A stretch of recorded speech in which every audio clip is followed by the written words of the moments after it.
Hello， 大家好，歡迎大家嚟到新潮文頻道。今日我哋就要講國際原子能機構呢鋪可以話到係應有此報啦。因為而家中國就住國際原子能機構近年過分嘅行為，就嚟到拒絕繳交有關國際原子能機構嘅會費嘅。而喺冇呢啲足夠會費嘅經營情形底下，國際原子能機構組織好有可能就會喺1個月內面臨停擺嘅局面。而正因為咁國際原子能機構嘅總幹事格羅西呢，就喺較早之前緊急約見到我哋中國嘅副外交部長嚟到去商討呢件事嘅。咁究竟國際原子能機構能唔能夠力挽狂瀾？佢近年做嘅嘢，佢近年所做到嘅好事，又有幾咁過分，令到我哋要咁樣對佢呢？轉頭翻嚟，我哋就會嚟到詳細報導。再之後嘅就係有睇直播嘅朋友都知道啦，台灣首次自製嘅潛艇就喺最近舉行到呢一個命名同埋下水典禮嘅。呢一艘台省第一次自製嘅潛艇，佢個名呢就叫海鯤號。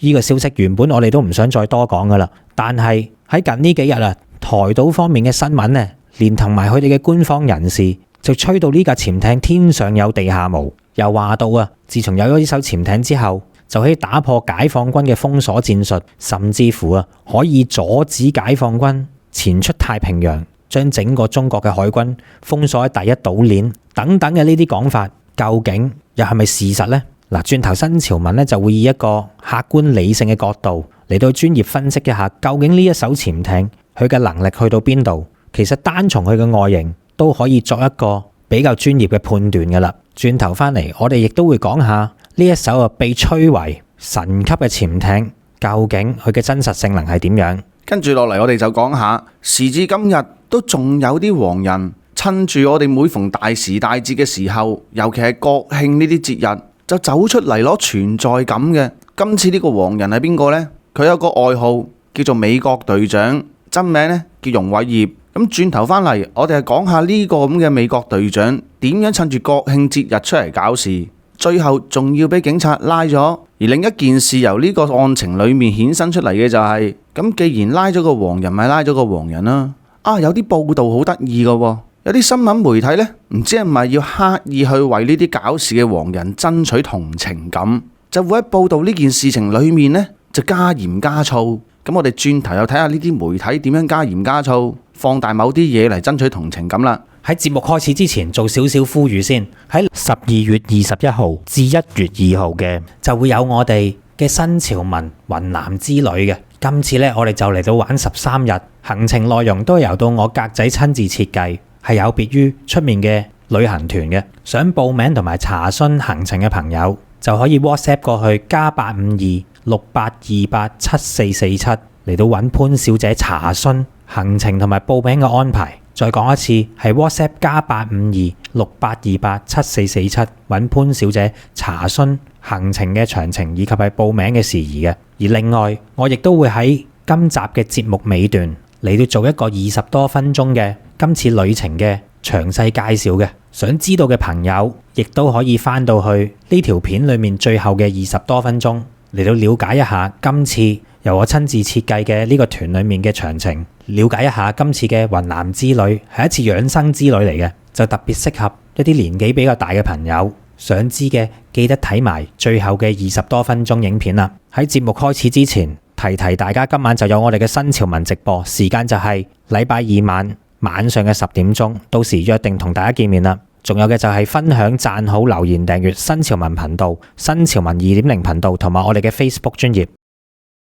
跟住落嚟就要講下，而家中國拒絕繳交喺國際原子能機構嘅會費，喺缺乏經費嘅情形底下，國際原子能機構好有可能就會喺面臨1個月內將會停擺嘅局面噶啦。而正因為咁樣，國際原子能機構嘅總幹事呢個咁嘅格羅西呢，就嚟到約見我哋中方嘅高層，識得揀呢個時間嚟到拋出約見嘅邀請，當然就係想氹翻中方開心，想我哋中國繼續繳交翻會費啦。而我哋中國外交部嘅副部長馬朝旭呢，亦都喺較早嘅時分就去到紐約參加聯合國大會會議嘅時間，就嚟到應約上邊去見到呢個國際原子能機構總幹事阿格羅西嘅。嗱，請記住今次係國際原子能機構主動邀請我哋只不過係附約嘅啫。呢一點係相當重要嘅，因為咁樣可以表明咗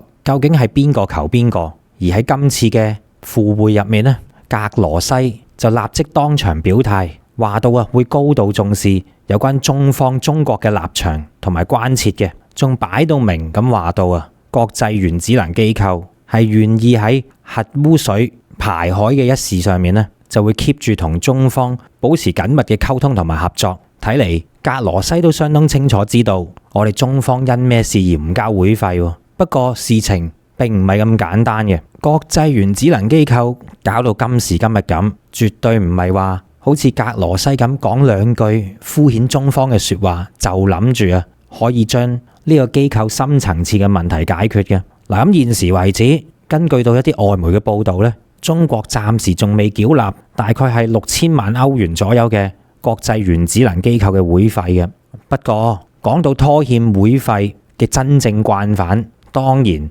就係要數到美國呢個國家啦。因為美國現時為止呢，係依然拒繳國際原子能機構大概7000萬歐元嘅會費嘅。喺中美兩國都雙雙拒繳會費嘅情形底下，國際原子能機構嘅預算呢將會出現巨大嘅缺口嘅，所以先至有傳到國際原子能機構可能最快就會喺1個月內陷入停擺狀態呢個消息嘅啫。除咗面臨停擺嘅風險之外國際原子能機構仲面臨住一個危機嘅，就係若然中國同埋美國兩個大國都依然繼續拒絕繳交會費，亦即係等同於中國同美國都並不承認國際原子能機構咁嘅意思嘅。咁所以如果去到咁嘅時間，全世界兩個頭號嘅大國都唔承認國際原子能機構嘅話，咁樣呢一個機構對於國際嘅影響力就會大不如前，可以話到係大打折扣噶啦。呢一點同樣都係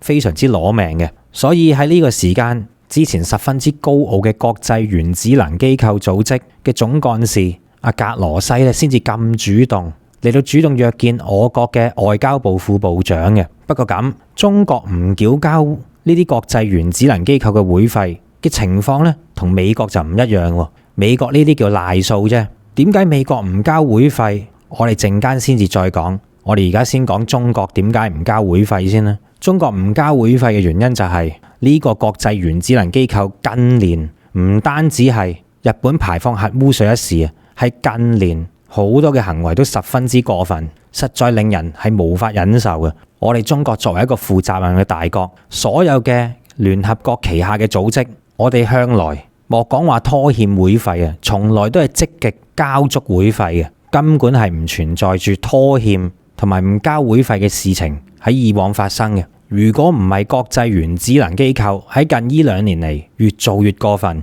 我哋根本就唔會咁樣做。咁究竟國際原子能機構點樣過分法呢？大家聽埋我講落去就會知道噶啦。嗱，理論上嚟講，作為一個全球性嘅多邊合作組織，國際原子能機構嘅主要職責其實咧就係幫助其他嘅成員國嚟到建立並且係監管全世界各地各種唔同嘅民用核設施裏面嘅安全標準亦都咧有一個責任，就係要敦促全世界各國去到遵守核不擴散嘅條約嘅。呢兩個就係國際原子能機構最主要嘅兩個主要責任，監管民用嘅核設施，以及係敦促世界其他國家遵守核不擴散條約，避免核擴散，就係國際原子能機構嘅主要任務。但係近呢2年嚟個情況係點樣啊？呢兩大責任，國際原子能機構佢都唔能夠做得到，而且仲可以話到係公然濫用職權。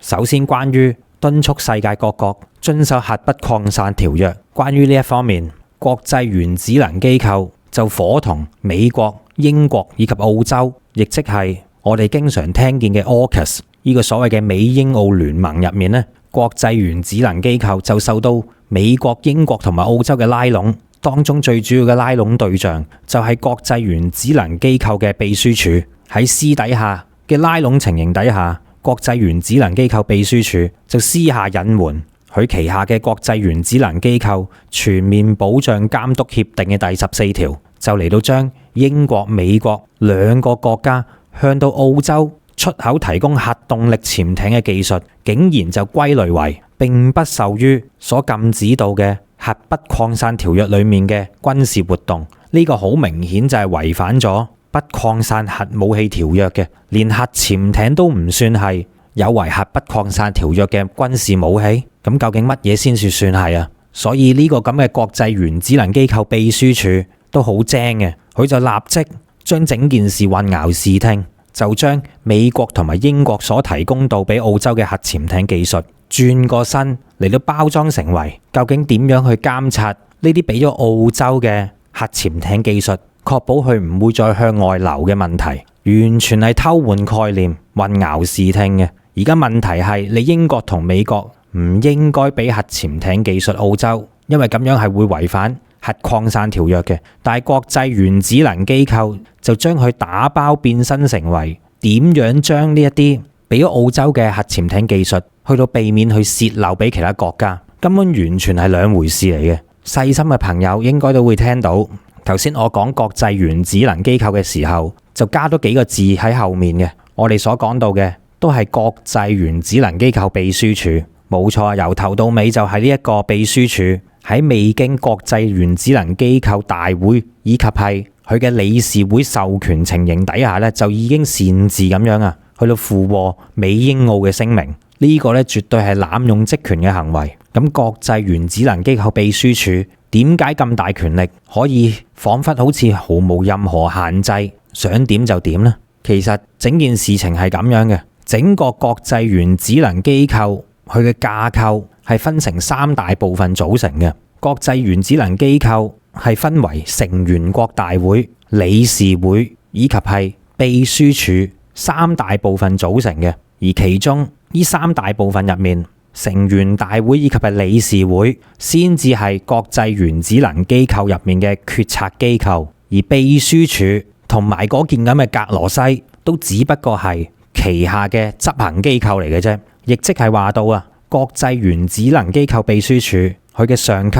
就係國際原子能機構嘅成員大會以及係佢嘅理事會。秘書處咧只不過係一個執行上級命令嘅一個下屬機構嚟嘅啫。喺而家嚟講，國際原子能機構嘅總部咧就設喺維也納嘅國際中心嘅。截至呢一刻為止，國際原子能機構咧就有176個成員國，亦即係最上級嘅決策機構就係由呢176個國家所組成嘅成員國大會啦。而同樣地作為最上級嘅國際原子能機構裏面嘅理事會咧，分別而家咧就由13個國家組成。呢13個國家分別就係美國、英國、法國、中國、俄羅斯、德國、日本、加拿大、澳洲、西班牙、印度、南非同埋阿根廷呢13個國家所組成到嘅指定理事國，以及再加上22個選出嘅理事國，就會組成到國際原子能機構裏面嘅理事會。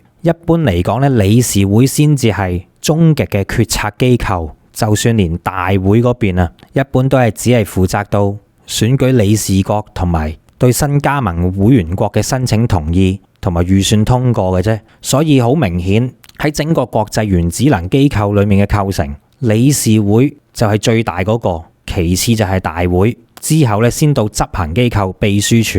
佢係要聽理事會嘅指令嚟到去執行上級嘅指示嘅。咁而家嘅情況就係國際原子能機構佢嘅秘書處就竟然喺冇上級嘅指令情形底下，就住美國、英國、澳洲嘅核潛艇協議方面私下嚟到俾佢哋拉攏咗，當睇唔到喎。因為好明顯嘅就係頭先我哋所講到國際原子能機構裏面嘅理事會成員裏面肯定就有俄羅斯同中國嘅。你覺得呢啲國家係會一致認同美英澳核潛艇轉移技術嘅一事上面會通過嘅咩？好明顯，理事會上面就係有唔同嘅分歧，係唔能夠達到一致嘅認同嘅。中國同埋俄羅斯理事國係一定會跳出嚟堅決反對嘅。喺咁樣冇一致認同嘅決策情形底下，秘書處作為一個下屬機構，應該係等國際原子能機構理事會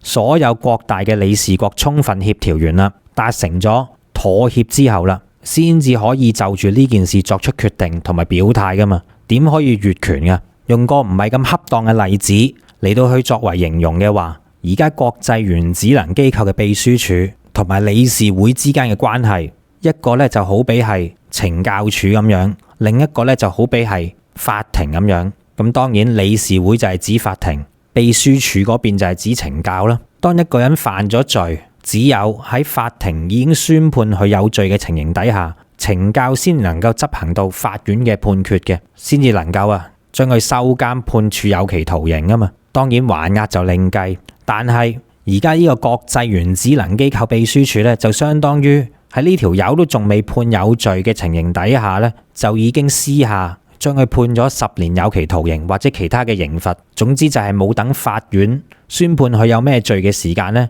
就已經私下嚟到執行咗刑罰啦。所以國際原子能機構而家整個架構嚟講，並唔係話到喺某啲角度同埋睇法上面係有問題咁簡單，根本成個機構已經係出現到秘書處凌駕理事會，由到秘書處以及係佢個總幹事，乜嘢都由佢哋說了算，話晒事咁樣嘅地步啦。國際原子能機構已經名存實亡，已經腐壞不堪，而秘書處同埋嗰件咁嘅總幹事，好明顯就係受到西方世界嘅拉攏而執行任務咁嘅類型嘅啫。所以當大家明白到而家嘅問題所在，就會知道國際原子能機構究竟而家發生緊點樣嘅一回事。而同樣道理，點解國際原子能機構喺呢一個日本排出核污水裡面嘅事件表現得相當咁奇怪呢？其實都係同一道理嘅啫。嗱，所以當大家聽完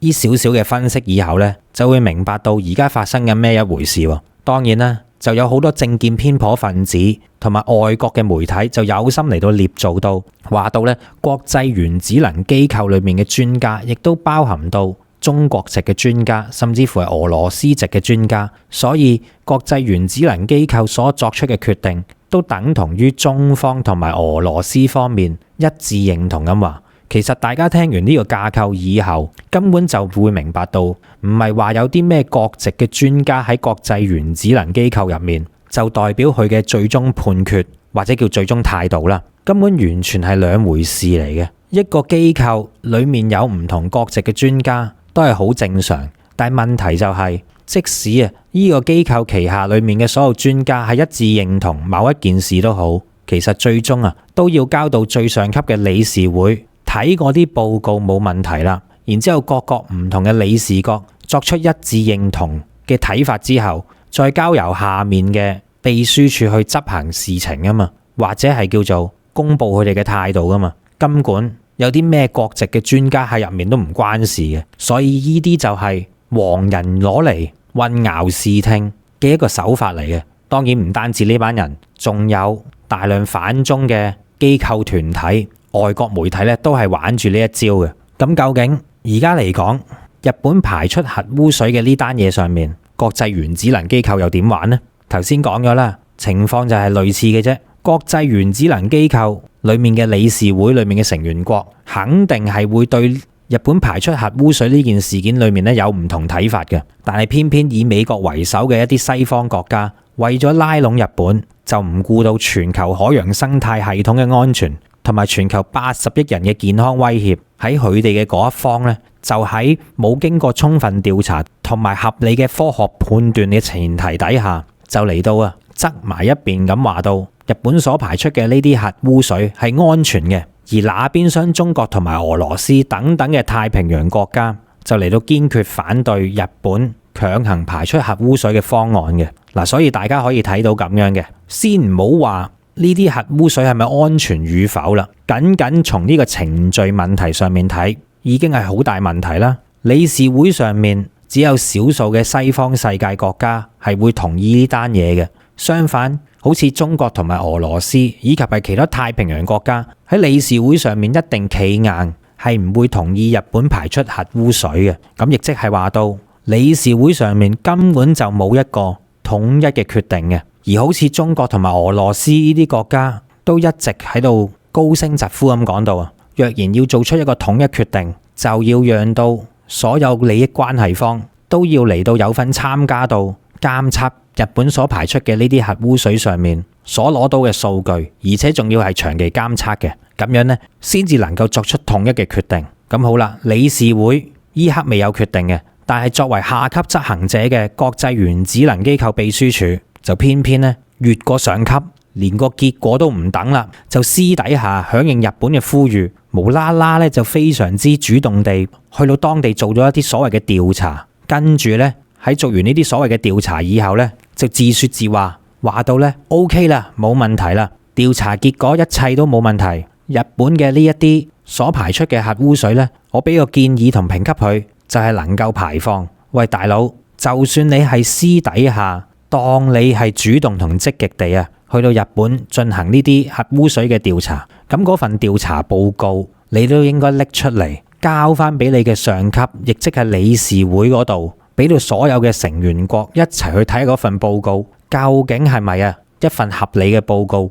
究竟佢係咪合法？究竟佢係咪真係足夠安全？但係呢啲所有嘅東西呢，秘書處嗰邊都冇做到喎，而彷彿好似係自說自話，佢話得就得㗎啦，佢話合格就合格。一個執行機構居然唔顧上級嘅決策機構嘅權威嚟到判斷究竟乜嘢係合法，乜嘢係非法，咁樣嘅就好比係而家有一款架撐，突然之間呢，佢自己有個思想喎，就由佢自己嚟決定究竟喐邊個就喐邊個，佢嘅對手係邊個就邊個，唔想喐邊個就邊個。而最搞笑嘅就係啊，作為理事國嘅中國同埋俄羅斯都多次叫呢個咁嘅國際原子能機構秘書處咧，將嗰份報告交出嚟俾大家睇嘅，而佢咧亦都可以公然拒絕嘅喎。咁樣已經唔係話到係越權咁簡單啦，直頭係公然唔聽指示，唔聽到佢嘅上級理事國裡面嘅成員所下達嘅指示。所以國際原子能機構秘書處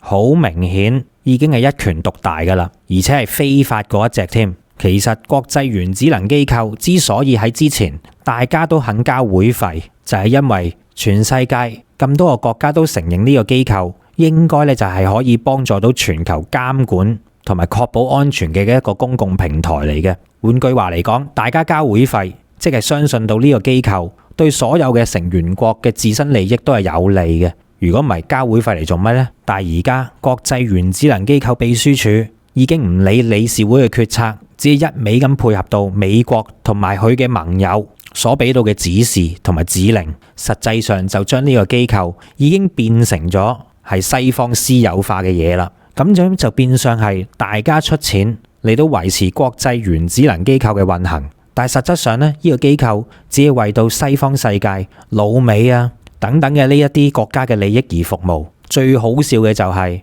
好似老美嘅呢啲國家，竟然連會費都唔想交啦，直頭做到咁盡。其他國家交會費，但係服務呢，就係國際原子能機構只係認佢做主子嘅啫。話邊有人賤到咁樣啊？呢個機構話晒都係為你服務噶嘛，而家你竟然就盡到。美國你連會費都唔交，就要由其他國家交埋供養埋你嗰份，仲要服務埋你，你都可以話係一絕啦美國。所以美國唔交會費嘅原因，簡單啲講就係野蠻同埋無賴嘅行為，而中國唔交會費嘅原因，絕對係情有可原。我哋唔係話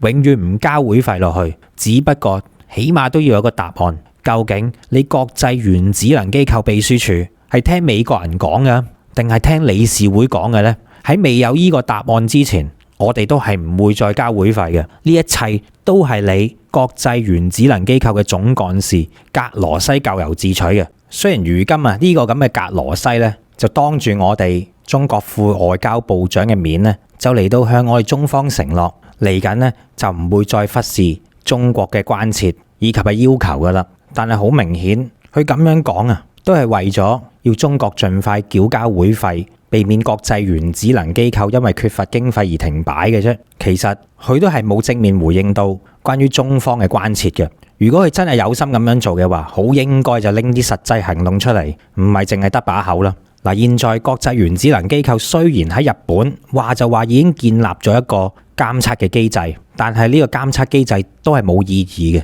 如果唔能夠獨立咁去取樣並且係作出評估，所有嘅呢啲嘢都係等同做戲嘅啫。正確嘅做法應該就係同中國所有在內嘅利益攸關國家嚟到去充分協調，保證到所有相關嘅國家能夠充分參與到監測機制入面，並且喺充分參與之餘啊，仲可以長時間地，唔係短時間啊，亦都唔係淨係話拎一份報告，而係要持續長時間地去到參與，並且係獲取可靠嘅科學嘅監測數據，呢一個先至係原本正確嘅做法嚟嘅。但係我哋而家可以預示嘅就係啊，關於呢一方面正式嘅做法，日本政府嗰邊咧肯定係唔會答應嘅。點解？原因好簡單，唔係話日本政府唔肯答應，應該話係唔敢答應至啱。因為日本所排出嘅核污水根本就經唔起科學嘅驗測嘅，接觸咗核反應堆嘅水本身就含有大量嘅放射性元素，呢啲都係基礎嘅科學知識嚟啫。儘管日本政府佢就話到啊，已經用咗呢個 ALPS 系統進行多次嘅過濾，經過過濾嘅核污水咧係冇問題嘅。但關於呢件事，除咗日本政府所提到嘅氚元素以外，其他放射性嘅元素，例如係碘129、碳14、鈷60等等嘅呢啲啊，都係依舊難以去除嘅。日本政府堅持唔允許第三國進入檢測，其實就已經足以證明咗排放喺大海嘅核污水根本就唔係好似佢哋所宣傳到咁樣，而係根本唔符合安全標準。否則嘅話，一早就已經俾各國利益攸關國嚟到去參與檢測啦。點解仲要揞住呢？而對於我哋中國嚟講，當然亦都唔可以對國際原子能機構抱有太多嘅期望。即使呢一刻我哋都應格羅西嘅要求交足會費啦，但極有可能嘅就係啊，國際原子能機構又會重蹈覆轍，故技重施地唔會用真實嘅行動嚟到回應我哋中國有關嘅關切。所以喺核污水排放嘅呢件事情上面，最終我哋都係要靠自己嘅啫。喺呢度咧有一個數據就想話俾大家聽，根據到日本官方統計嘅數據顯示，我哋中國喺8月份嚟自於日本進口嘅水產品總額已經減少咗67.6% 咁多噶啦。而如果按照呢一個趨勢，喺嚟緊即將會公布嘅9月份數據裏面，好有可能我哋中國9月份嚟自於日本進口嘅水產品總額咧就會徹底清零噶啦。相信呢個結果都應該走唔甩。而值得一提嘅就係啊，日本首相岸田文雄最近呢就不斷咁樣打定開口牌，話想同中方嘅高層溝通。而最近彷彿變咗日本細佬嘅韓國咧，韓國政府方面啊，亦都不斷咁樣去到強調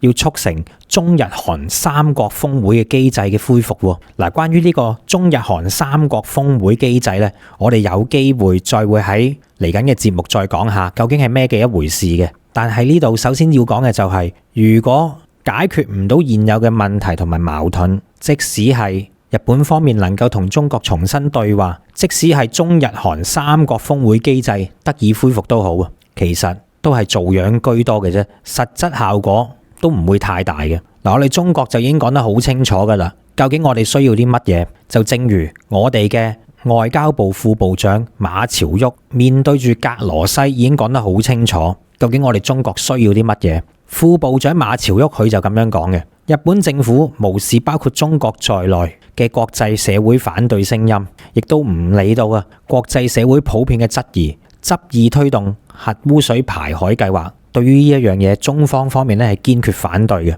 國際原子能機構應該秉持客觀、公正同埋科學嘅態度，按照自身嘅職責去處理福島核污染水嘅問題。機構應該以實際嘅行動回應包括中方在內嘅國際社會正當嘅合理關切。嗱，我哋嘅說話已經講得好清楚啦，基本上就係，如果國際原子能機構唔能夠遵守自己嘅職責，佢旗下嘅國際原子能機構秘書處如果都係唔聽上面理事會嘅決定，唔能夠保持一個中立嘅立場嘅話，咁樣中國以及係其他非西方勢力以外嘅國家呢，係冇可能繼續花自己嘅錢嚟到去供養一個美國人用嚟排除異己同埋偏幫以及維護自己利益工具嘅一個組織嘅。所以我睇呢單嘢都好難拆噶啦。當然我係全力支持中國唔好交會費俾呢個咁嘅國際原子能機構啦。大嗱成6000萬歐元咁多嘅會費，佢值得咩？要交會費都係由美國交先啦。佢而家仲爭國際原子能機構7000萬嘅會費喎，但係國際原子能機構係為佢服務嘅，所以一句到尾啦。如果美國肯交會費嘅話，我哋中國先至嚟到考慮交唔交呢筆會費。因此，我哋都係放長雙眼，睇下國際原子能機構點樣面臨停擺啦。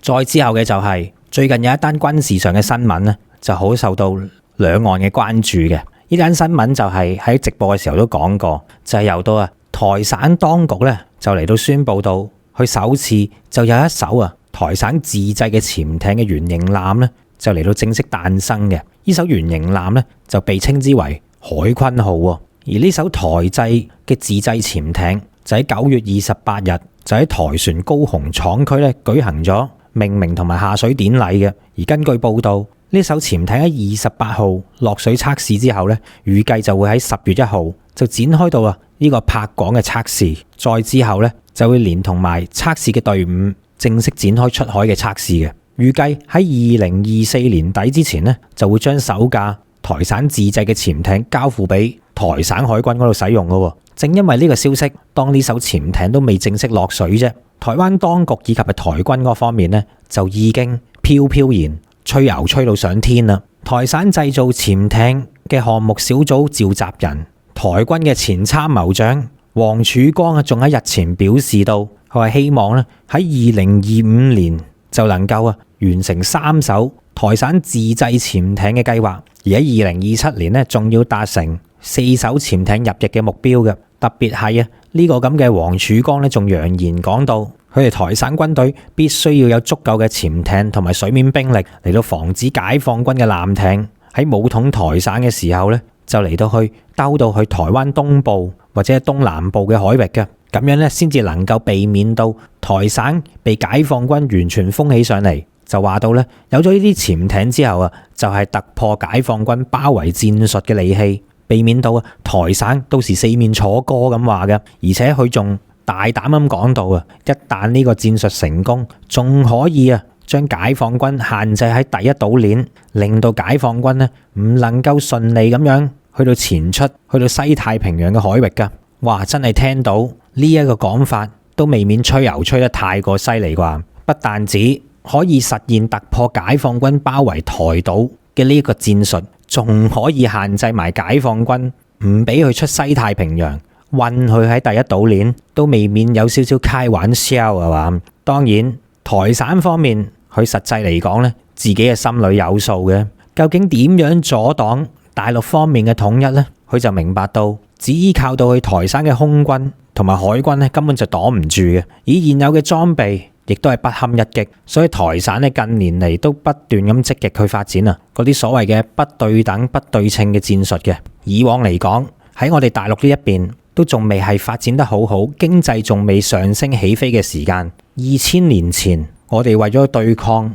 當時比我哋先進嘅台省軍隊以及係美軍，當陣時我哋海軍主力發展嘅戰術咧，其實同台省而家係一樣嘅，都係一啲所謂嘅不對等、不對稱嘅戰略。所以咧，當陣時我哋嘅海軍咧，都係主力發展飛快潛呢3個方向嘅。飛快潛嘅意思分別就係積極發展飛彈啦、潛艇啦，以及係快艇呢3個方向嘅。估唔到風水輪流轉，而家就由到台省軍隊去到發展飛快潛戰術，就企圖反抗我哋解放軍。所以而家飛彈方面，台省咧就自認為都有佢哋省製嘅自製飛彈啦。快艇方面呢，佢亦都有自己生產省製嘅飛彈快艇，所以而家最後一塊仲未完成嘅積木就得返潛艇啦。因此呢個消息，當有省製潛艇可以落水佢哋咧係歡喜若狂嘅。台省就認為到，只需要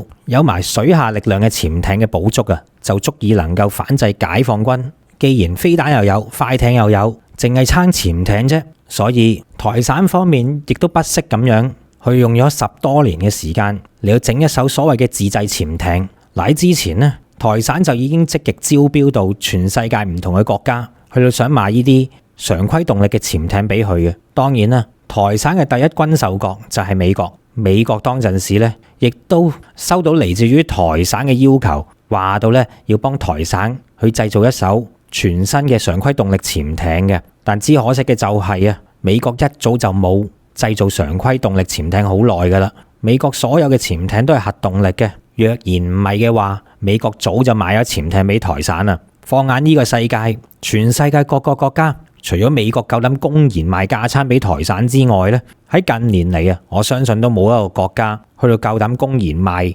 架撐俾台省噶啦。更何況係咁敏感嘅潛艇，咁喺冇晒情形，俾人封晒路嘅情形底下，又冇國家夠膽賣潛艇俾台省。咁究竟台省呢一架所謂嘅自製潛艇係點樣嚟嘅呢？如果台省真係有製造自己潛艇嘅能力，又使乜求人幫手呢？再伸延落去，就係台省嘅呢個自製潛艇究竟能唔能夠做到佢口中所講到嘅唔俾解放軍出西太平洋呢？嗱，一切嘅答案呢，其實而家就可以揭曉噶啦，因為答案好簡單，艘潛艇都已經做咗出嚟啦，已經有實物俾我哋見到，所以我哋只需要分析呢一架潛艇嘅性能究竟係點樣，睇下佢嘅成色度如何，咁我哋就會知道個答案噶啦。嗱，關於要分析潛艇嘅性能呢一個咧，係屬於一個專業嘅分析嚟嘅。雖然我哋都知道台省軍隊嘅武器咧，一般嚟講都比較渣同比較老舊，但係話晒呢架都叫新造嘅船啊嘛，所以如果你屈佢係過期嘅架撐嘅話咧，佢會唔高興啊？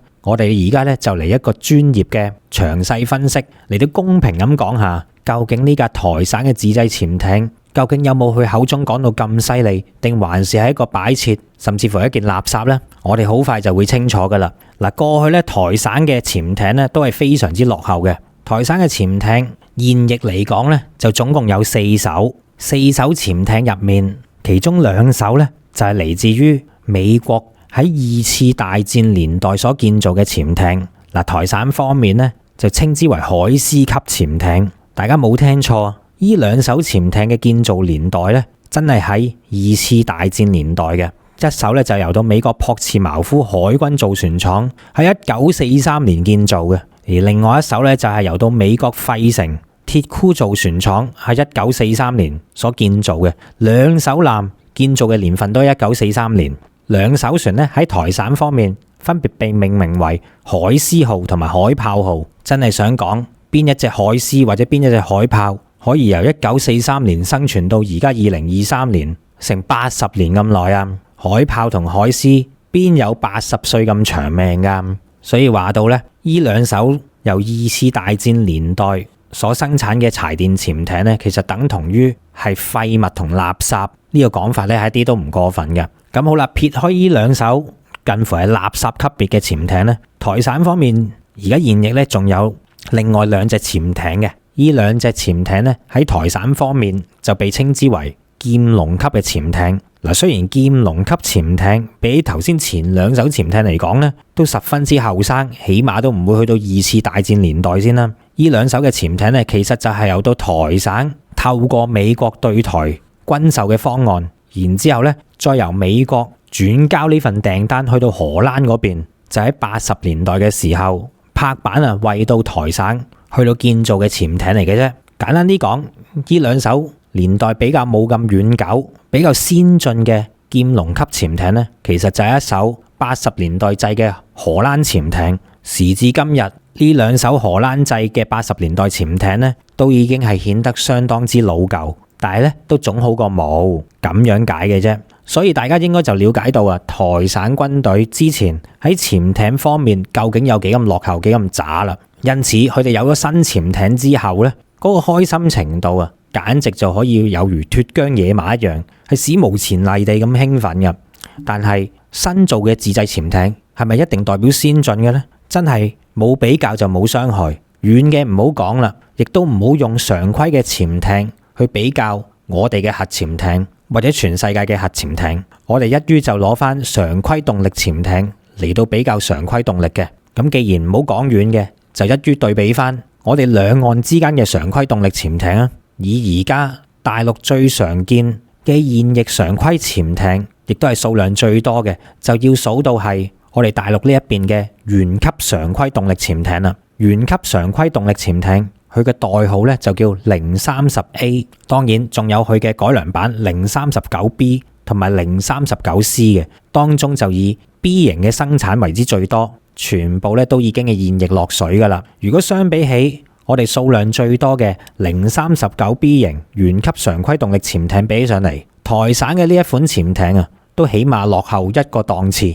請記住，039B 只不過係我哋喺較早前大量入役嘅常規潛艇嚟嘅啫，而服役嘅年份都係喺10年前左右開始嘅，亦即係039B 型常規潛艇所代表住我哋嘅潛艇技術，大概只係能夠代表到2005年左右嗰個水平度嘅啫，都唔好計我哋而家最新型嘅嗰啲款式啦，例如係039C 型嘅常規動力潛艇，或者係一啲我哋已經影到相但係仲未有編號嘅一啲神秘型號，更加唔好講嗰啲啦。台省呢一個海鯤號都仲要落後一個檔次，點解呢？唔係我哋亂講嘅。首先我哋可以睇到台省嘅呢架所謂自製潛艇，佢嘅外形其實已經係盡量仿製日本嗰一架蒼龍級潛艇㗎啦。嗱，雖然個樣啊抄到十足十，睇上嚟從個外表咧都好似好先進咁，但係人哋嗰架咁嘅蒼龍級就係4000噸嘅排水量嘅，而台省自製嘅呢一架咧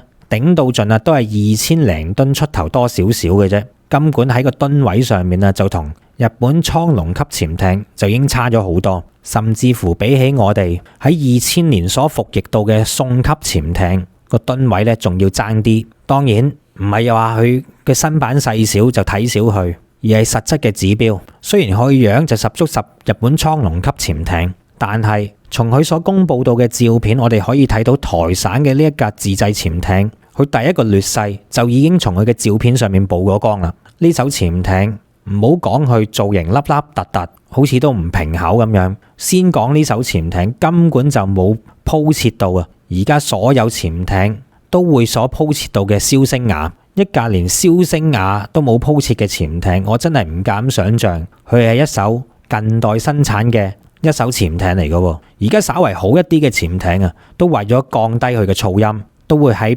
艦艇嘅表面上面鋪設燒聲瓦嘅。基本上嚟講，呢啲都係標配嚟㗎啦。但係目前我哋從呢啲照片所公佈到嘅睇上嚟呢，台省呢架自製潛艇真係冇鋪燒聲瓦。當然你可以話佢可能喺之後會鋪設嘅，但係至少去到目前為止，我哋見到仲未有呢個跡象。呢個就係佢第一大嘅劣勢，唔鋪設燒聲瓦嘅常規動力潛艇，佢嘅靜音水平好極都有個限度，到時噪音肯定會好高嘅，亦即係話到啊。佢一落水，一潛落水底，開着佢嘅引擎嘅時間啊，就會被對方嘅聲納發現。呢個係佢嘅第一大缺點。而第二大嘅缺點就可以話到係佢嘅動力系統啦。從台省所公佈到嘅資料顯示咧，呢艘潛艇所採取到嘅動力，就正如我哋話齋咧，係常規動力嘅潛艇，係傳統嘅柴電潛艇嚟嘅。其實傳統嘅柴電潛艇，佢都有一個基本嘅規律嘅，就係當呢架潛艇喺水底下面潛水超過3日之後，佢就會捱唔住，必須要上水嚟到去唞唞氣噶啦。喺上水唞氣嘅同時咧，佢就會透過呢個通氣管狀態咧嚟到進行叉電嘅動作。否則嘅話咧，喺柴電潛艇上面嗰嚿蓄電池咧就會冇晒電，行唔喐噶啦。呢啲都係傳統動力柴電潛艇嘅基本規律。而台灣嘅呢艘自製潛艇，佢用嘅咧只係一個簡單嘅鉛酸電池作為儲能嘅啫，就係憑住呢嚿鉛酸電池就為到潛艇喺水底下面提供動力嘅來源。如果要擺脫到呢啲柴電潛艇基本嘅呢個規律，要喺水底下面潛水超過3日，甚至乎係10幾日、20幾日咁樣，佢必須要安裝一個叫做不依賴空氣推進系統，亦簡稱為 AIP 系統嘅史達林發電機先至得嘅。嗱，關於呢一個不依賴空氣推進系統，大家可能唔明白係咩一回事。簡單啲講，安裝咗呢個系統以後，佢就係可以喺水底下面唔依賴空氣嘅情形底下，都可以 keep 住呢個發動機繼續運作嘅一個系統嚟嘅。因為水底下面係冇空氣噶嘛，所以有咗呢個系統之後，先至可以令到常規動力潛艇喺水底下面持續運作超過3日，甚至乎去到10幾日至20幾日。如果你冇咗呢個系統嘅話，咪每3日上水一次咯。上水充完電之後，再潛翻落去，就係不斷依照住呢個規律嘅啫。所以就係話到啊，如果而家呢個世代常規潛艇係冇安裝呢個不依賴空氣推進系統嚟講呢，佢勁極都有個譜。而我哋解放軍頭先講過嘅原級潛艇，全部都係安裝咗呢個不依賴空氣推進嘅 AIP 系統嘅，因此喺水底下面嘅續航能力能夠大幅提高。反觀台傘呢一架呢，就冇喎，佢要3日上嚟唞一次氣嘅喎。嗱，雖然我哋睇到呢一艘艦採取住懶係先進嘅 X 型尾舵嘅設計嘅，呢個 X 型尾舵設計都係現役先進潛艇嘅代表作嚟嘅。但係好明顯，佢真係呢，好似淨係想抄個樣咁就算噶咯，又冇消聲瓦鋪喺潛艇嘅表面，又冇 AIP 系統嘅加持，得個 X 型尾舵設計有鬼用咩？更何況通常呢啲 X 型尾舵嘅設計都係要配合埋潛艇嘅泵推系統嘅，否則意義上都不大。但係台傘嘅呢架潛艇，佢採取嘅並唔係泵推系統，只係一般嘅螺旋槳系統啫，所以意義都係不大嘅。因此綜合到幾項嘅指標，我哋可以好簡單、好中立、好理性咁去講，比起我哋現役中規中矩表現嘅原級039B 型潛艇嚟講咧，呢一艘台省自製嘅海鯤號睇嚟咧都仲要落後一代，因為我哋嘅039B 型潛艇首先佢有鋪設消聲瓦嘅，而且係佈滿住整個潛艇嘅艦身。第二，我哋嘅039B 型潛艇係有配備不依賴空氣推進嘅 AIP 系統嘅，咁樣就可以幫助到039B 型潛艇喺水底下面作業能夠長達10幾至到20日，呢點係相當重要嘅。雖然039B 型就唔係採取住最新嘅 X 型尾舵設計，但係咁樣都冇關係啦，因為佢只不過係配備住一般螺旋槳嘅推進系統啫，同台傘嗰架都係一樣。但係我哋有兩樣嘢係台傘潛艇冇嘅喎，尤其係反潛艇最好嘅方法就係使用潛艇去對付潛艇。我呢一艘潛艇可以潛落水底多達10幾20日，但係你台傘嘅嗰一隻潛3日就要上水充電一次，呢一個係完全嘅致命傷嚟嘅。要喺台省周邊咁窄嘅海域浮出嚟，插滿電再落翻水，呢個動作我相信到真實戰時嘅時間都足以被解放軍摧毀幾次啦。更何況莫講話上水充電啊！憑住解放軍而家嘅反潛能力，我相信喺水底下面一樣能夠將佢及時發現並且摧毀，因為佢連消聲瓦都冇嘅，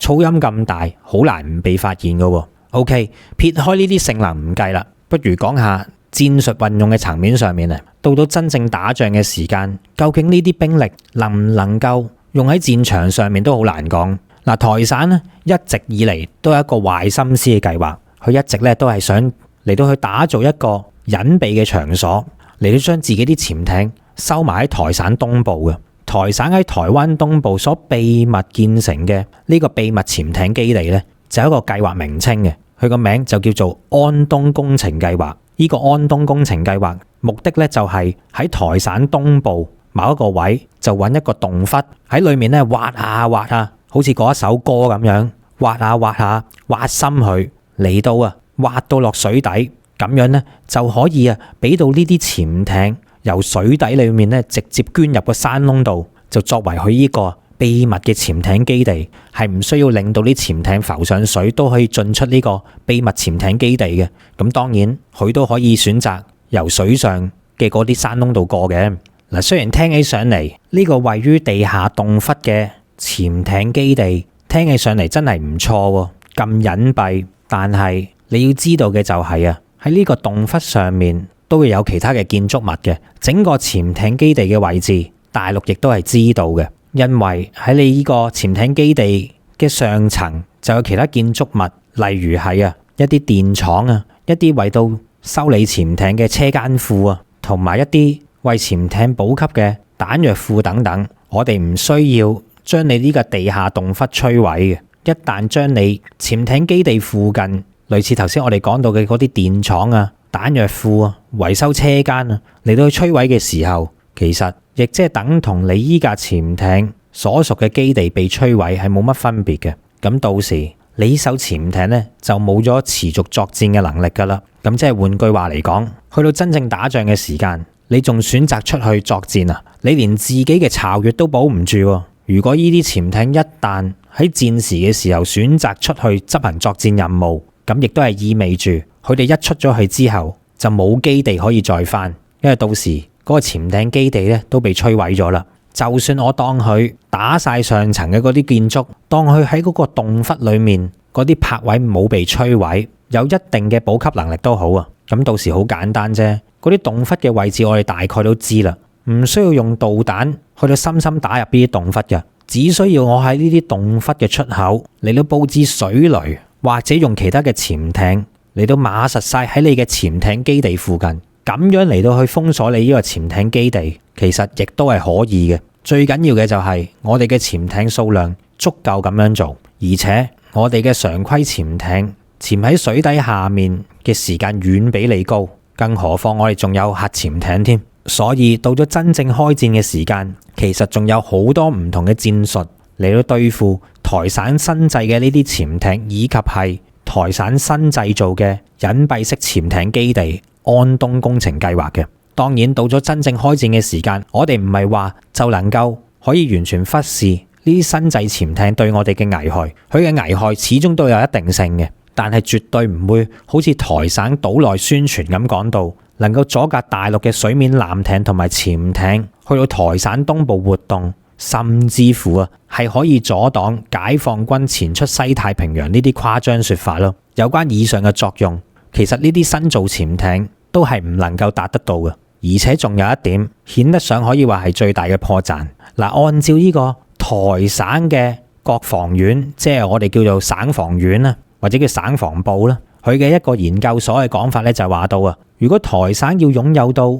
阻止解放軍登台嘅能力，咁樣咧，台省起碼都要製造8至10架以上嘅呢啲新造潛艇，先至能夠有效咁去阻擋嘅啫。咁好啦，我哋屈指一算，以台省而家製造潛艇或者叫做造艦嘅能力啦，要做8至10艘喎，真係唔知要等到何年何月何日啦，分分鐘都2035年之後嘅事。咁到陣時去到10幾年之後，解放軍嘅發展係點樣呢？到陣時台省又有可能分分鐘俾我哋解放咗噶咯。等佢做得呢啲潛艇嚟啊，到時嗰個什麼安東潛艇計劃基地啊，都話唔定啊，已經俾咗我哋解放軍用啦，因為我哋都已經成功解放咗台省啦。話唔定呢個安東計劃嘅潛艇秘密基地都幾啱我哋用，幾啱我哋咧用到嚟前出西太平洋添。所以無論台省點樣諗歪路，諗住去點樣發展不對等戰力，以為就可以以武抗統，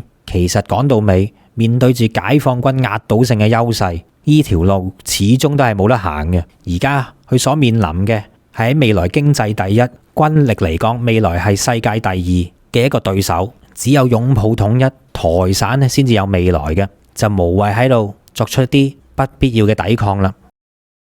再之後我哋就講下，時至今日仲有啲黃人呢，就死不悔改，每逢我哋香港或者我哋國家有大時大節嘅時候啦，普天同慶就必定要出嚟呢，破壞呢個氣氛，去到搞事嘅。今次要講嘅呢個黃人呢，佢個名就叫做容偉業，咁啊有個外號嘅叫美國隊長。嗱，其實美國隊長呢個外號呢，就係同佢當其時出嚟搞事嘅時候嘅裝束係有關嘅。咁大家有睇過啲影視作品都知道美國隊長呢一個角色係乜嘢裝束噶啦。但係最神似嘅就並唔係佢嘅裝束，而係佢同美國隊長一樣。美國隊長叫得做美國隊長，但係嘅呢，佢係冇美國隊員噶喎。嗱，唔知點解佢個團隊得佢一個，佢仍然呢係可以做到隊長，做埋隊員。嗱，呢個容偉業一樣啦，俾人叫做美國隊長，同美國隊長呢就一樣，自己出嚟搞事，亦都冇任何嘅隊員嘅。咁佢就趁住11國慶嘅時候，今次國慶呢係我哋新中國成立74週年嘅紀念日嚟噶。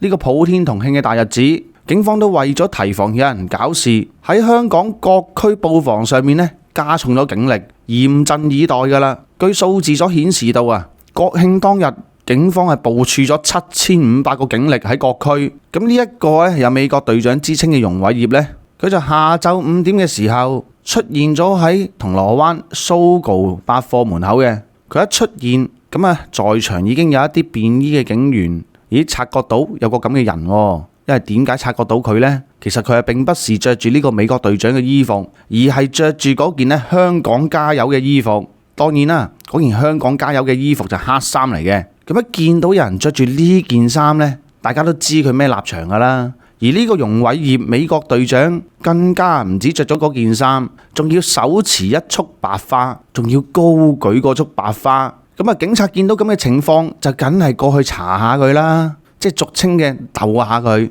咁啊，唔鬥啊尤自可，一鬥呢就真係把幾火。本身國慶呢個日子，嗱，大家諗下，我用另一個例子嚟到講，大家若然啊屋企有老人家，而老人家咁啱嗰日壽辰，咁啊諗住慶祝啊，擺翻幾圍啊，點知呢？有條友出現喺你個壽宴嗰度，仲要啊一身送殯咁樣，攞住紮白花過嚟贈慶。嗱，相信如果我哋有市民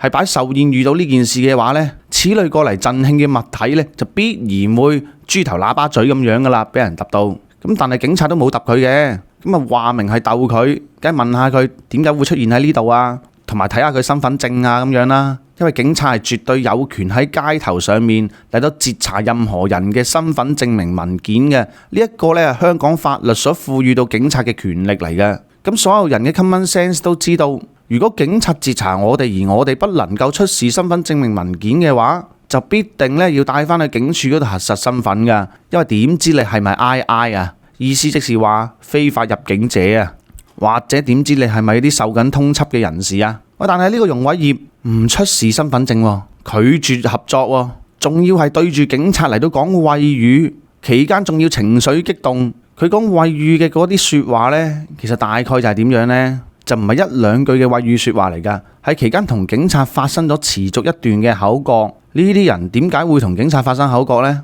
就係因為佢覺得呢個國慶唔係佢嘅國慶，因為佢係美國隊長啊嘛，佢都唔係中國隊長，但係佢係切切實實係一個中國人嚟嘅。你睇下佢個名都知道啦，容偉業，容就係佢屋企俾佢嘅姓，佢跟佢爸爸姓啊嘛。偉業呢，就係佢屋企人對佢嘅厚望，希望佢呢長大之後建立一番偉大嘅事業。可惜啊，雖然佢有一個咁有意義嘅名字，但係現實呢，佢就並冇做一番偉大事業之餘，仲要出嚟搞事。咁當然啦，就唔可以叫佢做容搞事啦，因為我哋香港而家有國安法，容不下你搞事噶啦。而警方拘捕佢嘅時候，由於呢個容偉業呢情緒激動，兼且呢肢體動作非常之大，就唔可以話貿貿然呢請佢上警車返差館噶，所以便衣警員係需要將佢按喺地上嚟到制服。咁警方拘捕咗佢之後，亦都交代得好清楚，就話到啊，警務人員喺銅鑼灣一帶巡邏期間，發現呢一名人士破壞社會安寧，所以警察上前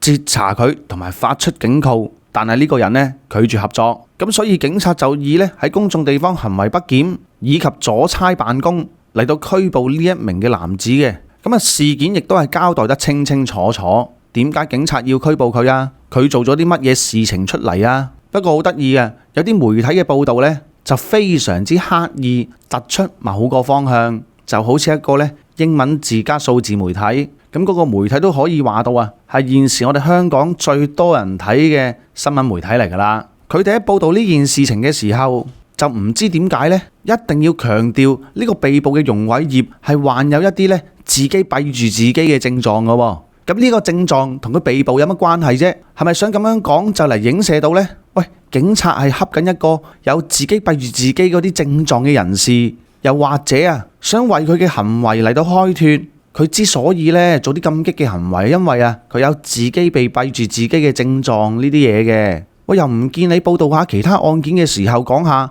啊，嗰個匪徒，嗰個搶劫匪徒係患有花粉症啊，患有鼻敏感啊。又或者呢，早2日先重感冒，況且佢患有自己閉住自己症啫，就算係屬實都好啊，咁一定係有醫生嘅證明嘅。咁記者點樣係攞得到醫生嘅證明嚟到 fact check 呢一樣嘢嘅呢？嗱，呢個係成疑噶，兼且自己閉住自己嘅症狀呢一啲類型嘅嘢呢，就係影響情緒為主嘅，就並不代表佢冇智商喎。凡係一個有思想嘅人都會諗得到，國慶節係何等嘅大日子啊！點會同送殯係扯得上關係啊？仲要着件黑衫，裏面係帶有政治立場，手中啊揸住一束白花，就走去 Sogo 嗰度當正 Sogo 呢係大酒店，呢啲行為就唔係話你患有自己閉住自己嘅症狀就可以開脱到嘅，而且佢呢個行為喺呢個銅鑼灣嘅蘇局門口出邊嚟到做嘅話，嗰度呢就人來人往，幾乎可以被譽為呢我哋全香港人口最密集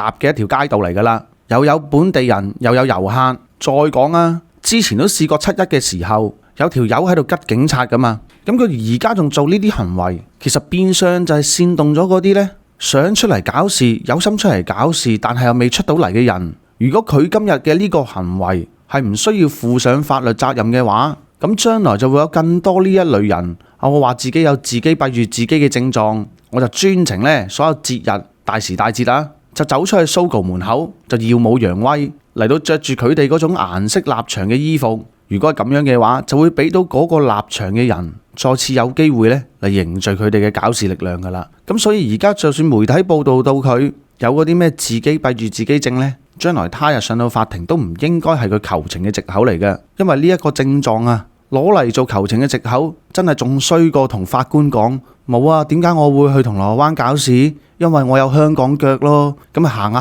咗去銅鑼灣咯。咁所以每逢大時大節嘅時候，大家如果經過銅鑼灣，尤其係蘇局門口，必定要好小心同埋警惕啊！喺節目完結之前，而家咧就由到我格仔咧嚟到去介紹一下12月21號至1月2號今次為期13天新潮文雲南養生之旅嘅行程嘅。首先我哋就會由香港出發，經深圳灣乘坐我哋嘅包車前往深圳嘅寶安機場嘅。喺坐2個多鐘頭飛機以後咧，就會抵達雲南嘅首府昆明噶啦。到埗以後咧，我哋就會即晚去到感受一下昆明市繁華嘅一面，為到我哋嘅旅程熱一熱身，去到當地著名嘅南屏步行街嗰度 shopping 完之後咧，晚上再食一個豐富嘅晚餐，然後為到旅程嘅開始作好準備嘅。去到第2天嘅時間，就會由昆明乘搭高鐵嚟到去到著名嘅麗江，當地有一個叫做虎跳峽嘅世界著名景區，佢係以極大嘅落差而聞名於全世界嘅。虎跳峽分上中下3段，之所以佢咁出名，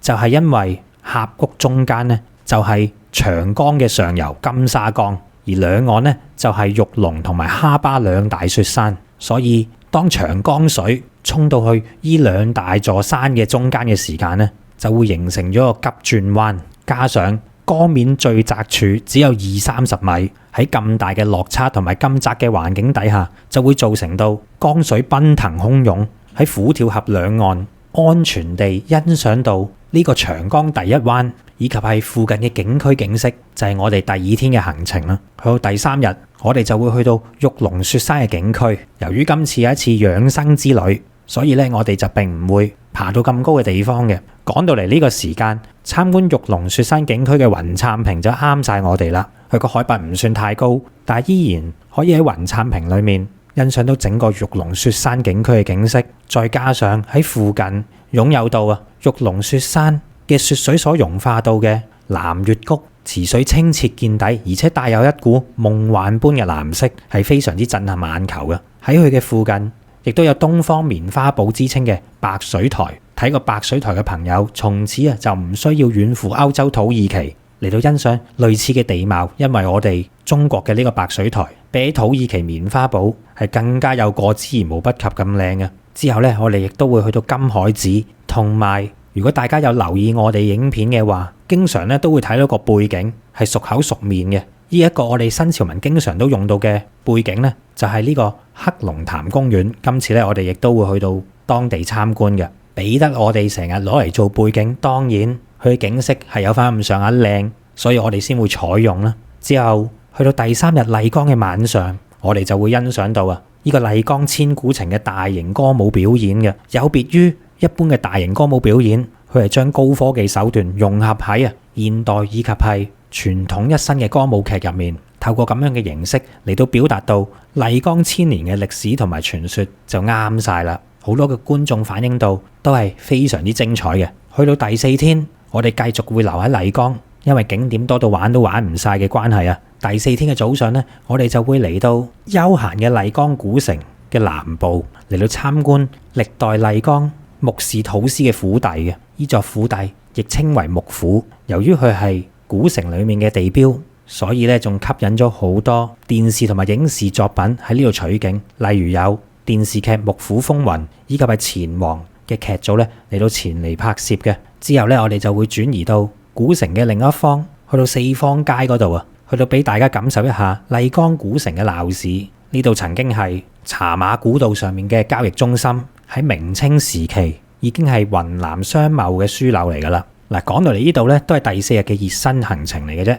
因為我哋將會去到比起繁華嘅麗江古城中心裏面更加恬靜嘅束河古鎮。有朋友就話到束河古鎮仿如咧，好似10年前都仲未有咁多人前往嘅麗江，係比較清幽，同埋可以更加接觸到古代嘅氣氛嘅。但唔好以為咁樣就完結啦，因為我哋就將會去到另一個古鎮白沙古鎮。白沙古鎮咧就位於麗江城嘅北邊嘅。相比起上嚟，仲有更加多朋友就話到白沙古鎮咧係仿如20多年前嘅麗江一般啊，所保留到嘅古色古香風貌、空氣同埋環境咧係保留得更加原汁原味嘅。咁當然我哋亦都要去埋呢度啦。然後去到行程嘅第5日，我哋喺玩完3日麗江，住埋3日同一晚嘅酒店之後咧，就會轉移到去雲南另一個非常之出名嘅地方，好似係大理啦。嚟到大理，當然就要去睇一睇背靠蒼山、面臨洱海、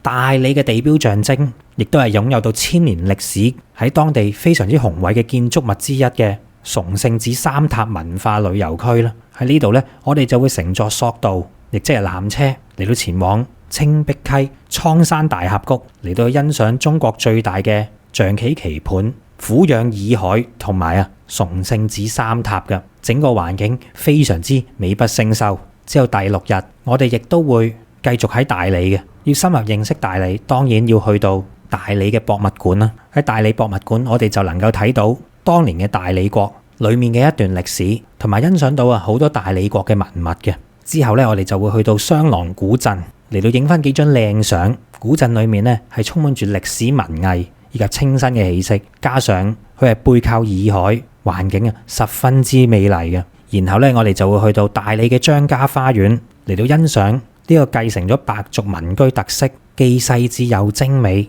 嘅呢個建築物，仲可以欣賞到當地嘅民族節目，去到一邊品茶一邊睇表演嘅。然之後咧，我哋就會去到大理古城，去到睇一睇呢一個位於蒼山腳下、風景秀麗、昔日古代南詔國以及係大理國嘅都城。喺古城裡面分佈咗14處市級或者以上嘅重點文物保護單位，亦都承繼住大理嘅文化、宗教以及係民族文化嘅。我哋當然唔可以唔去呢一度啦。跟住咧，我哋就嚟到行程嘅第7日，就會由住咗2日嘅大理出發到去我國3大地熱區之一嘅騰衝，嚟到去嘆世界嘅。唔講唔知道，其實我哋中國嘅地熱溫泉嘅資源亦都係相當之豐富嘅。騰衝身為我哋中國3大地熱區之一，所擁有到位於該區嘅溫泉就有80多個，佢嘅廢泉係遍佈整個騰衝各地，有一泓熱海之稱嘅。其景觀同埋水溫亦都係全國罕見。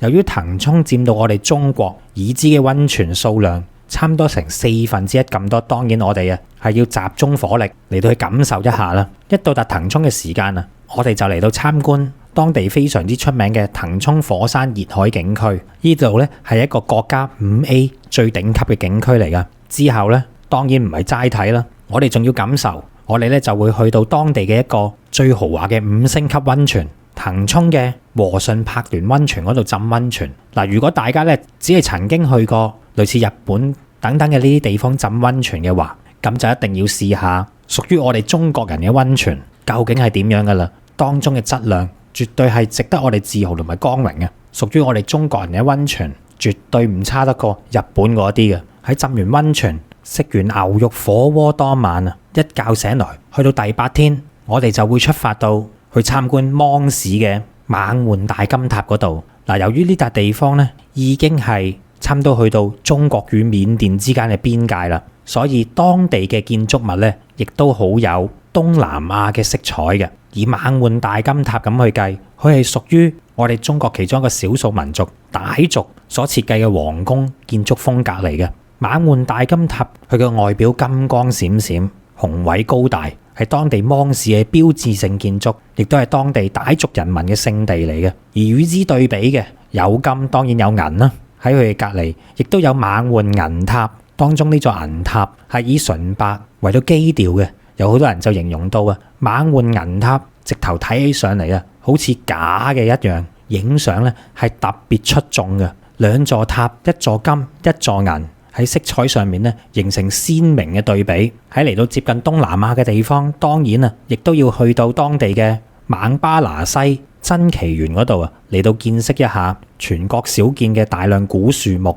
以及係世界罕見嘅直化沐浴石嘅。佢喺呢個奇珍園裏面所展出到嘅就有4個大字：稀奇古怪。而去到堪稱嘅亞熱帶植物當中，呢度嘅古樹好多啊，都有超過過百年嘅歷史，而有500年歷史以上嘅古樹，亦都係多不勝數，絕對值得嚟呢度參觀嘅。之後咧，由於我哋咁近到中緬嘅邊境，我哋當然啊要去埋中緬嘅口岸，亦即係啊著名嘅中緬一條街。喺呢度咧已經接近出到我哋中國嘅國家門口，用隻眼一睇就可以睇到啊對面嘅緬甸㗎啦。咁當然我哋唔會走過緬甸啦，然後咧亦都會去到著名嘅一寨兩國。呢個一寨兩國顧名思義就係位於中緬邊境之間嘅一座中緬邊陲小鎮。我哋咧就位於中國嘅嗰一側嚟到去參觀。喺呢度咧應該就係離緬甸最近嘅中國地方啦，嚟到感受一下當地傣族同埋景頗族嘅風土人情，亦都係非常之值得一去。尤其係啊嗰度所拍出嚟嘅相片咧，非常之漂亮。之後咧，我哋就會翻去騰衝嗰一度，因為咧我哋喺騰衝咧係會連住3日嘅，所住到嘅當然都係騰衝著名嘅溫泉酒店啦。不過嘆還嘆，我哋去到第9日，喺前一晚浸完溫泉，朝早食完早餐之後咧，就會嚟到田西抗戰紀念館嚟開始我哋第9日嘅行程嘅。由於雲南嘅西部係當年我哋中國抗日戰爭嘅重要組成部分，好著名嘅緬甸至雲南嘅補給線，亦都係非常之近我哋今次要去嘅呢個地方嘅。田西抗戰紀念館所展示到嘅咧，就包含到抗戰後方、禦敵前線以及係怒江對峙等等嘅部分嘅展品咧，就係以抗戰嘅實物為主，包括圖片、文字以及係影像嘅資料。去到今時今日，我哋絕對要毋忘歷史。睇完之後啊，亦都會令到我哋感到十分之震撼嘅。喺參觀完田西抗戰紀念館，當然就要去到佢隔離嘅國殤墓園嗰度，去到向墓園裡面所長眠住當年抗日嘅遠征軍嘅幾千個英靈。呢度係為咗紀念中國遠征軍第20集團軍所陣亡嘅將士而修建而成嘅，亦都係全國有名嘅抗日烈士陵園。再之後咧，我哋就會去到和順古鎮。和順古鎮係茶馬古道嘅重鎮，亦都係西南絲綢之路嘅必經之地嚟嘅。佢環山而建，我哋當然唔可以錯過啦。嗱，之後嘅嗰一個景點咧，就係專為到11月同埋12月出發嘅朋友，你哋好彩啦，因為個季節啱晒啊！所講到嘅呢個景點咧，就係每逢喺金秋時分，就會變到金光燦爛嘅世界一般嘅銀杏村。喺11、2月呢個時間，銀杏村佢就會變到喺我哋嘅視野範圍裏面，全部都係金黃色。呢種詩情畫意般嘅感覺咧，係絕對值得我哋感受嘅。其後我哋就會再去到騰衝當地另一個著名嘅5星級溫泉嚟到去浸溫泉嘅。嚟得騰衝當然係要享受晒去嗰啲最頂級最正嘅溫泉啦。我哋咧就會去到月莊溫泉，又或者係荷花溫泉嗰度，呢啲當地著名嘅5星級溫泉，去到感受屬於我哋中國大地帶俾到我哋嘅禮物嘅。然之後咧就去到第10天嘅旅程啦。喺連住3日騰衝嘅溫泉酒店之後啊，我哋既可以喺出面浸一啲5星級溫泉，又可以翻去酒店住嘅時間咧，浸到酒店入面嘅溫泉，咁嘆之後啊，都好唔捨得離開啦。但係第10日咧，我哋就會由騰衝呢一個溫泉之鄉咧，就會去到寶山市嗰邊嚟到再搭列車前往呢個昆明嘅，翻去昆明啦。從前嚟講，我哋絕對唔可以選擇呢條路線噶，因為要由騰衝去寶山再翻去昆明咧，最近咧都只有唯有去大理嗰度搭列車翻返去昆明嘅啫。但現在已經唔同晒啦。由於中國同緬甸嘅大通道建設獲得重大嘅進展，因此寶山至到昆明段嘅高鐵咧就喺前一年正式就嚟到建造完成嘅。呢一段亦都係中緬鐵路裡面嘅其中一段，大理至寶山段。我哋而家咧就新鮮滾熱辣喺中緬鐵路呢一段其中一段落成嘅時間咧，我哋就有機會感受到位於鄰國同我哋中國接壤嘅高鐵列車服務究竟係點樣噶咯？亦即係話到咧，我哋係可以喺翻去昆明嘅呢段路裡面感受一下中緬鐵路嘅其中一段嘅。而翻到去昆明嘅時間咧，我哋亦都會去到昆明老街。昆明老街嘅建築群入面比較古老嘅都有成900年嘅歷史啦。喺呢啲建築裏面都承載住昆明呢座城市大量嘅記憶同埋故事。作為雲南嘅首府昆明，我哋當然唔可以只當佢係一個中途站或者一個轉駁站，有別於一啲傳統嘅玩法。我哋當然係要深度了解到昆明美麗同埋歷史嘅一面啦。而去到第11日，如果我哋要深入認識同埋了解到雲南呢個咁特別嘅地方，當然我哋首選嘅就會去到雲南嘅博物館。雲南博物館作為一個省級博物館，佢裡面嘅藏館展品既有規模級數，又有當地雲南嘅特色，係其他博物館所睇唔到嘅。如果要了解晒整個雲南嘅歷史同埋珍藏，嚟到雲南博物館就啱晒啦。再之後呢，我哋就會去到中國近代史上其中一所著名嘅軍事院校陸軍講武堂嗰度參觀嘅。陸軍講武堂原本就係清朝為咗編練新式陸軍、加強邊防而設嘅一所軍事學校嚟嘅。後到尾就同位於天津嘅講武堂、奉天嘅講武堂並稱為中國3大嘅講武堂。之後呢，我哋就會去到昆明市內著名嘅翠湖公園。嗱，由於我哋出發嘅日期係11月以及係12月呢個時間嘅，所以咧我哋就好彩啦。除咗頭先講到睇到銀杏村裏面金光閃閃之外，另一個當造嘅時間就係因為喺昆明市內有大量嚟自於西伯利亞嘅海鳥咧，為咗避過呢個嚴寒，就會嚟到春城呢一度嚟到去避寒嘅。因此，當我哋去到有春城之稱嘅昆明呢啲咁靚嘅公園嘅時間啊，都會有大量嘅海鳥聚集嘅情形俾我哋去到睇到嘅。當你隨手準備一啲麵包碎啊、乾糧啊，隨手向天空一揮嘅時間啊，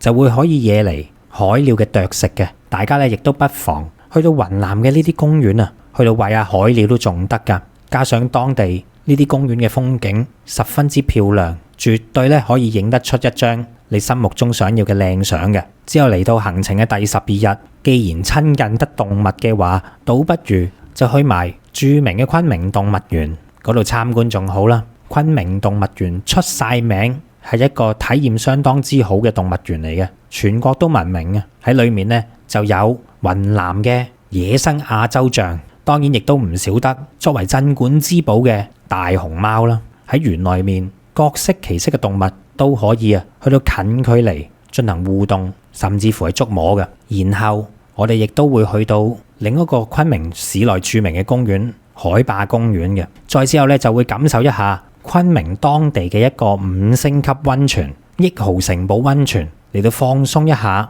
感受下啲豪氣嘅。嗱，因為去到之後嘅第13日，我哋咧就準備翻香港啦。不過喺臨翻去之前，第13日嘅行程亦都安排到大家去到參觀全亞洲最大嘅花卉交易市場斗南國際花卉市場。呢個令你瞬間置身於一片花海，有紅色、黃色、白色、藍色、紫色各種顏色，包含到玫瑰、向日葵、康乃馨、菊花等等多種唔同嘅花於一身嘅花卉市場，係全亞洲最大嘅花卉交易市場。我驚大家去完之後唔捨得走添啊！不過都冇辦法啦。第13日就係我哋最後一日嘅行程，我哋咧就會由昆明搭飛機前往深圳，然後再乘坐我哋嘅包車經深圳灣翻香港嘅。咁樣咧就嚟到結束到我哋13天嘅行程啦。喺呢度需要注明嘅就係呢個團咧係特別適合年紀比較大嘅朋友去到玩嘅，而且我哋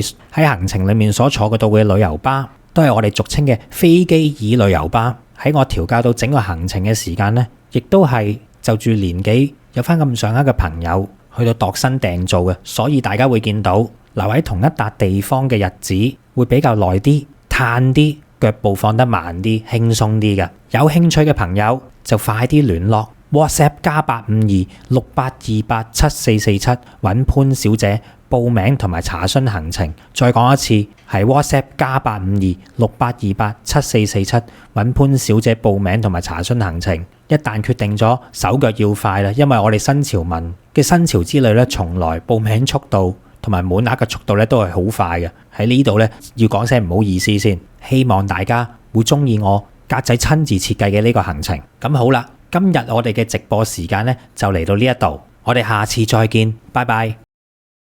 咁好啦，今日我哋嘅節目時間嚟到呢度，臨結束之前提提大家，今晚10點鐘就有我哋嘅新潮文直播，到時約定同大家見面啦。仲有嘅就係分享、讚好、留言、訂閱新潮文頻道、新潮文2.0頻道同埋我哋嘅 Facebook 專頁。咁我哋今日嘅節目時間就嚟到呢度，拜拜。